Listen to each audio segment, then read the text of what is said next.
La crainte de Dieu. L'un des 7 dons de l'Esprit Saint est la crainte du Seigneur. Cela nous déconcerte car nous l'assimilons à avoir peur, comme risquant une punition, voire un châtiment. Tel n'est pas le but de ce don. Le but est d'éveiller au risque de passer à côté du but essentiel de notre vie, la gloire de Dieu. Donc être en adéquation avec le projet de Dieu. Nous écoutons tout d'abord Jésus lui-même en Jean 6, 37-40.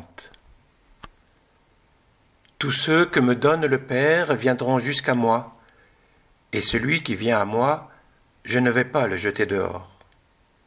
Car je suis descendu du ciel pour faire non pas ma volonté, mais la volonté de celui qui m'a envoyé. Or, telle est la volonté de celui qui m'a envoyé, que je ne perde aucun de ceux qu'il m'a donnés, mais que je les ressuscite au dernier jour. Telle est la volonté de mon Père, que celui qui voit le Fils et croit en lui ait la vie éternelle. Et moi, je le ressusciterai au dernier jour. La vie éternelle est donc le but ultime à ne pas louper pour nous-mêmes. Nous écoutons saint Vincent nous dire comment atteindre cela.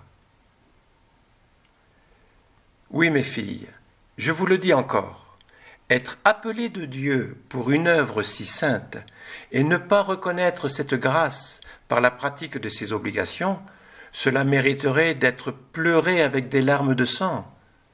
Ô mes sœurs, ayons ensemble grande crainte. Vous devez avoir souvent cette pensée et dire « Quoi ? Mon Dieu, vous m'avez choisi, moi, pauvre chétive créature, pour me mettre en un état que vous seul connaissez. Et je serai assez lâche pour ne pas travailler à avoir les conditions requises.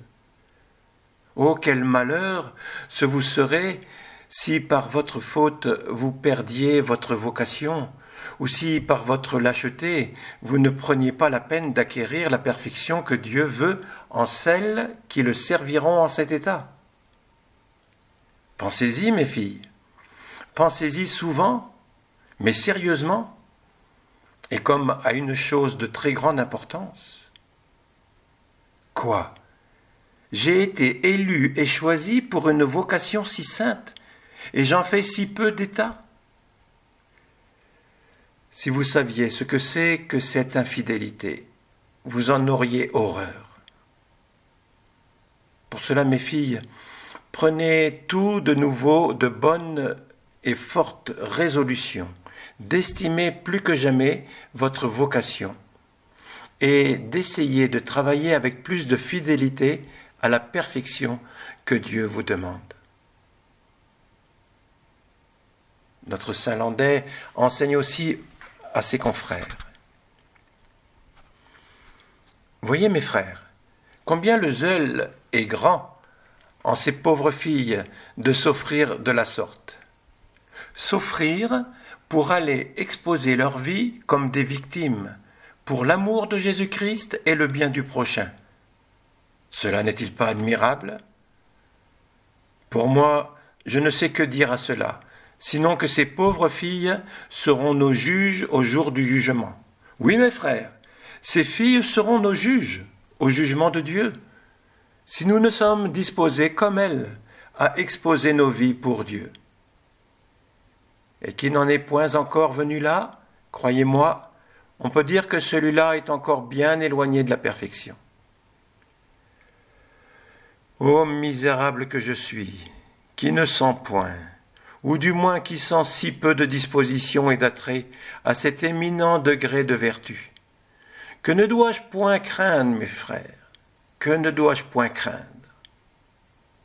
Et que ne doivent pas craindre avec moi ceux de la compagnie de la mission qui sont en ce même état, qui ne sentent point en eux cette disposition, qui est, voyez-vous, un des plus éminents degrés intérieurs que l'on puisse avoir.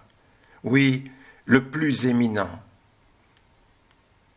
C'est pourquoi Ceux qui ne se trouvent pas en cet état doivent incessamment demander à Dieu de les y mettre, c'est-à-dire en cette disposition d'être tout prêts à donner leur vie pour Jésus-Christ.